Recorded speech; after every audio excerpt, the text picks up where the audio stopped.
सुप्रभात बच्चों। बच्चों, क्या आप जानते हैं कि मैं हमेशा आपको बच्चों ही क्यों कहती हूँ? क्यों नहीं मैं बच्चा कहती या बेटा कहती? मैं बच्चा इसलिए नहीं कह सकती कि ये शब्द सिर्फ किसी एक बच्चे को ही संबोधित करता है, और मेरे पास कोई एक ही बच्चा तो है नहीं, मेरे पास पूरी क्लास के बच्चे हैं। मुझे पूरी कक्षा के बच्चों को संबोधित करना है, और बच्चों शब्द पूरी कक्षा को संबोधित करता है। ऐसे ही कुछ वाक्य हैं जिन्हें पढ़कर आपको स्पष्ट हो जाएगा कि आज हम क्या पढ़ने वाले हैं। नंबर 1, मछली तैर रही है। नंबर 2, मछलियाँ तैर रही हैं। नंबर 1, लड़का पौधा लगा रहा है। नंबर 2, लड़के पौधे लगा रहे हैं। अब ये लाल रंग से लिखे शब्दों से उनके एक होने का पता चलता है, और नीले रंग से लिखे शब्दों से उनके एक से अधिक होने का पता चलता है। तो बच्चों, अब आपने गेस कर लिया होगा कि हम आज क्या पढ़ने जा रहे हैं। तो बच्चों, आज हम पढ़ेंगे अपनी पाठ्य पुस्तक व्याकरण नयन के पाठ 6 वचन। हिंदी व्याकरण में वचन का प्रयोग हम संख्या के लिए करते हैं। वचन शब्द का एक अर्थ और होता है वादा, प्रॉमिस, लेकिन आज जो वचन हम यहाँ पढ़ने जा रहे हैं उसका अर्थ है संख्या। वचन का अर्थ उसकी परिभाषा से और भी स्पष्ट हो जाएगा। शब्द के जिस रूप से उसके एक या अनेक होने का पता चलता है उसे वचन कहते हैं। हिंदी में वचन दो प्रकार के होते हैं, एक वचन सिंगुलर नंबर, बहुवचन प्लूरल नंबर। एक वचन शब्द के जिस रूप से एक होने का पता चले उसे एक वचन कहते हैं, जैसे थैला, पंखा, लड़की।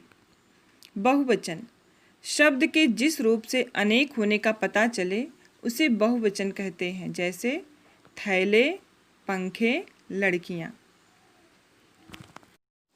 आइए जानते हैं वचन के बारे में कुछ विशेष बातें। कभी कभी बहुवचन होने पर भी संज्ञा का रूप नहीं बदलता है, जैसे एक फूल एक वचन, 5 फूल बहुवचन। यहाँ पर एक वचन के लिए भी संज्ञा का रूप फूल ही है, और बहुवचन के लिए भी संज्ञा का रूप हम एक ही रखते हैं। नेहा ने 1 फूल तोड़ा और नेहा ने 5 फूल तोड़े। ऐसे शब्दों में एक वचन और बहुवचन की पहचान उनके साथ लगी क्रियाओं या विशेषणों से होती है। जब हम अपने से बड़ों के बारे में बात करते हैं तो उन्हें सम्मान देने के लिए एक वचन होने पर भी उनके साथ बहुवचन का क्रिया रूप लगाया जाता है, जैसे पिताजी आए हैं, नेताजी भाषण दे रहे हैं। यहाँ पर पिताजी और नेताजी एक वचन है, लेकिन इनको सम्मान देने के लिए हम क्रिया का रूप बहुवचन में रख देते हैं। अब हम सीखेंगे एक वचन से बहुवचन बनाने के नियम। संज्ञा शब्द में एक की मात्रा के साथ अनुस्वार का प्रयोग करके, जैसे पुस्तक, पुस्तकें, सड़क, सड़कें, पेंसिल, पेंसिलें, बहन, बहनें, आँख, आँखें।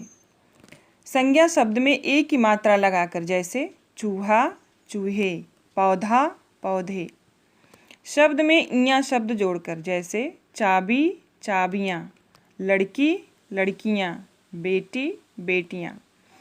अब सर्वनाम शब्दों का बहुवचन रूप, मेरा, हमारा, उनका, उनके, यह, ये, वह, वे, तुम्हारा, तुम्हारे। कुछ संज्ञा शब्दों में गण शब्द जोड़ करके बहुवचन बनाया जाता है, जैसे छात्र, छात्रगण, दर्शक, दर्शकगण, शिक्षक, शिक्षकगण। अब हमने क्या सीखा, आइए एक बार फिर से इस पर हम चर्चा करते हैं। शब्द के जिस रूप से उसकी संख्या के बारे में पता चले उसे वचन कहते हैं। एक वचन के अंत में यदि ई या बड़ी ई की मात्रा आई हो तो बहुवचन बनाते समय ई या ई की मात्रा आती है, जैसे दवाई, दवाइयाँ, लड़की, लड़कियाँ। ऊ की मात्रा बदलकर बहुवचन में छोटा ऊ की मात्रा हो जाती है, जैसे वधू, वधुएं। तो बच्चों, ये रहा हमारा आज का पाठ वचन। अब गृह कार्य की बारी है। गृह कार्य आप अपने नोटबुक पे नोट कर लीजिए। धन्यवाद।